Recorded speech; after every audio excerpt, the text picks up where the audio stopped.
بسم الله الرحمن الرحيم. الرحمن علم القرآن، خلق الإنسان، علمه البيان.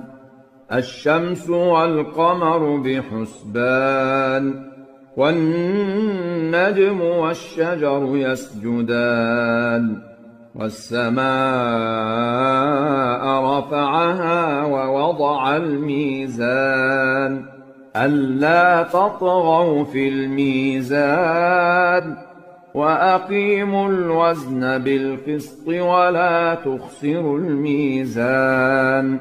والأرض وضعها للأنام، فيها فاكهة والنخل ذات الأكمام، والحب ذو العصف والريحان.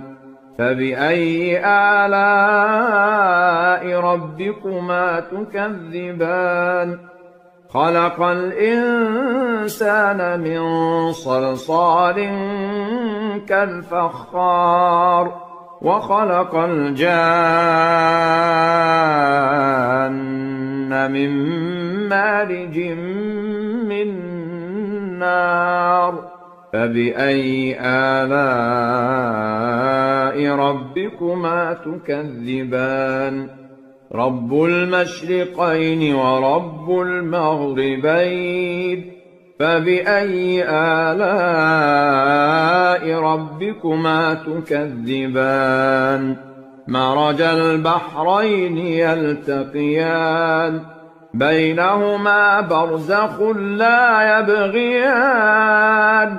فبأي آلاء ربكما تكذبان؟ يخرج منهما اللؤلؤ والمرجان.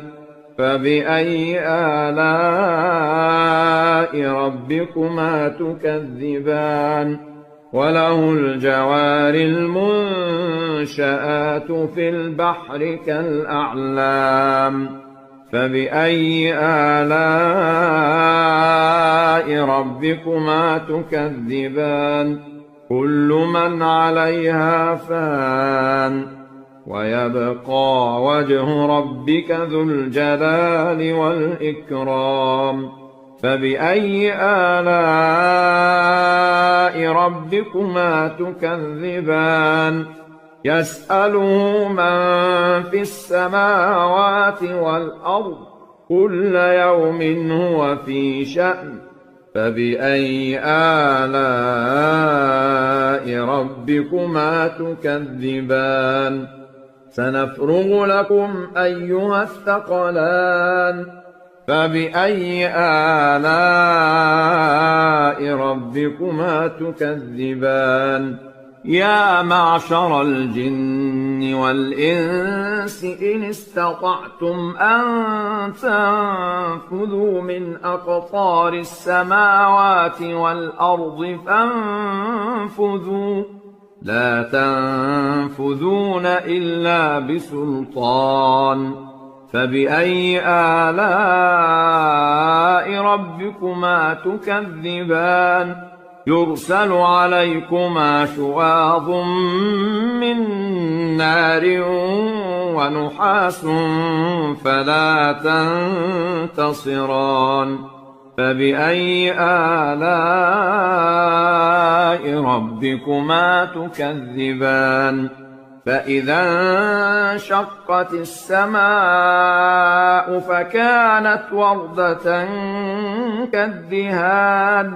فبأي آلاء ربكما تكذبان؟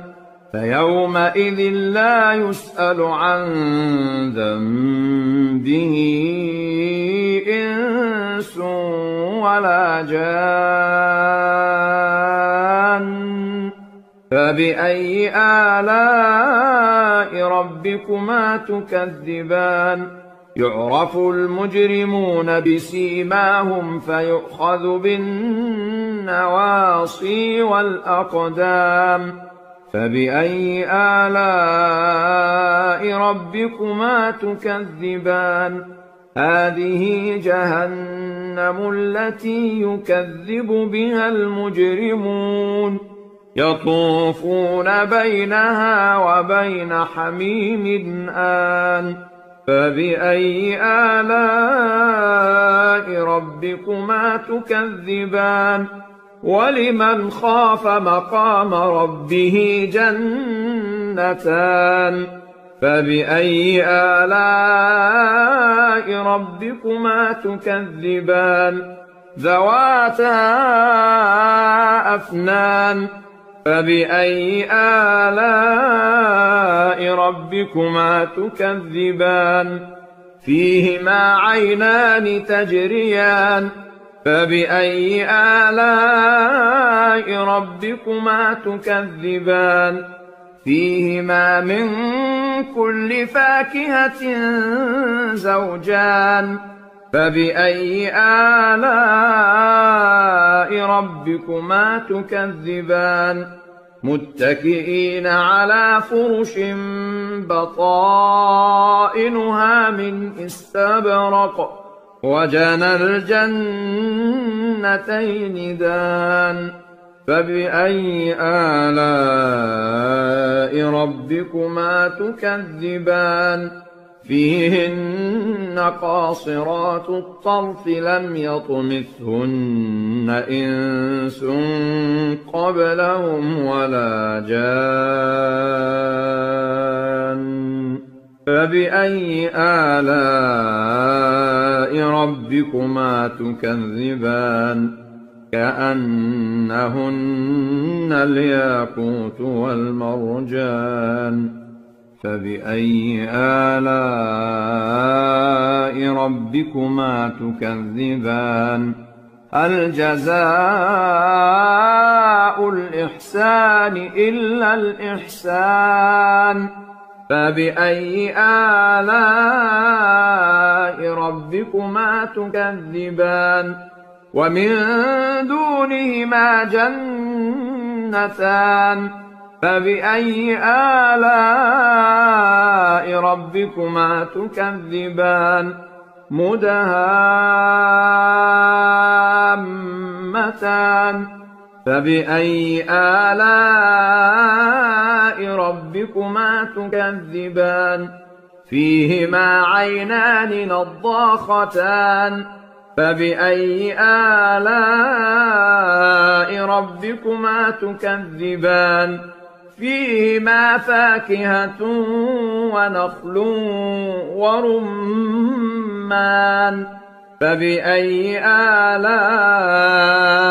ربكما تكذبان فيهن خيرات حسان فبأي آلاء ربكما تكذبان حور مقصورات في الخيام فبأي آلاء ربكما تكذبان لم يطمثهن إنس قبلهم ولا جان فبأي آلاء ربكما تكذبان متكئين على رفرف خضر وعبقري حسان فبأي آلاء ربكما تكذبان تبارك اسم ربك ذي الجلال والإكرام